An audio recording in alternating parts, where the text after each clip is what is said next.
अगर आपको ग्राफ पढ़ने नहीं आता तो यकीन मानिए इस वीडियो को देखने के बाद आप ग्राफ को पढ़ना 100% सीख जाओगे और स्टॉक मार्केट में जो ग्राफ बनता है उसे भी पढ़ना सीख जाओगे। तो आइए देखते हैं। यहाँ पे x लिखा है और यहाँ पे y लिखा है। बस ये ध्यान दीजिए, जो लाइन प्लॉट है, जिस ग्राफ को आपको रीड करना है उस ग्राफ पे से यहाँ से आगे बढ़ते जाइए, आगे जाते रहिए और आगे जाते जाते x और y की वैल्यू को चेक करते रहिए। तो यहाँ से आगे जाइए, x की वैल्यू कितनी है 1, y की वैल्यू 1 और आगे जाइए, x की वैल्यू 2, y की वैल्यू 2 और आगे जाइए, x की वैल्यू 3, y की वैल्यू 3। तो आप ऐसा कह सकते हो इस ग्राफ में x इंक्रीज हो रहा है और y की वैल्यू भी इंक्रीज हो रही है, दोनों इंक्रीज हो रहे हैं।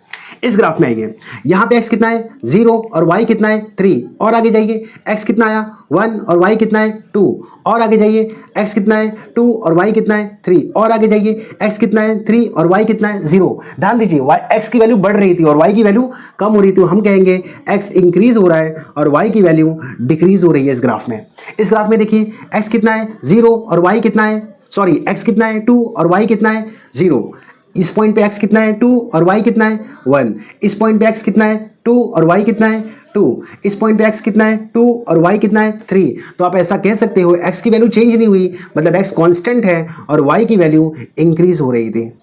इस ग्राफ में देखिए, यहाँ पे x कितना है 0 और y कितना है 3। इस पॉइंट पे x कितना है 1 और y कितना है 3।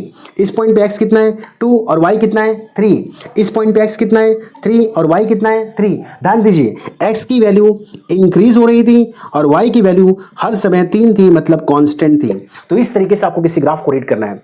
अगर किसी ग्राफ को रीड करते समय यहाँ नंबर नहीं दिया गया है तो भी आपको वहाँ नंबर अपने खुद से एज्यूम कर लेना है, ये x है, ये y है। अब देखिए, x की वैल्यू इंक्रीज हो रही है और y की वैल्यू भी इंक्रीज हो रही है, तो इस ग्राफ में x और y दोनों इंक्रीज हो रहे हैं। इस ग्राफ को देखो, यहाँ पे टेम्परेचर लिखा है और यहाँ पे प्रेशर लिखा है, ये ध्यान देना है आपको। तो टेम्परेचर बढ़ रहा है और साथ साथ में प्रेशर भी बढ़ रहा है, तो ये ग्राफ बता रहा है कि टेम्परेचर और प्रेशर दोनों बढ़ रहे हैं। इस ग्राफ को देखिए, x और y लिखा है, तो x की वैल्यू बढ़ रही है और साथ में y की वैल्यू कम हो रही है, तो x इंक्रीज हो रहा है और y डिक्रीज हो रहा है। यहाँ पे टाइम और वेलोसिटी लिखा है, तो टाइम बढ़ रहा है और वेलोसिटी हर पॉइंट पे कांस्टेंट है, सेम है। इस ग्राफ को देखो, ये टाइम है और ये प्राइस है। ऐसा ग्राफ बनता है स्टॉक मार्केट में।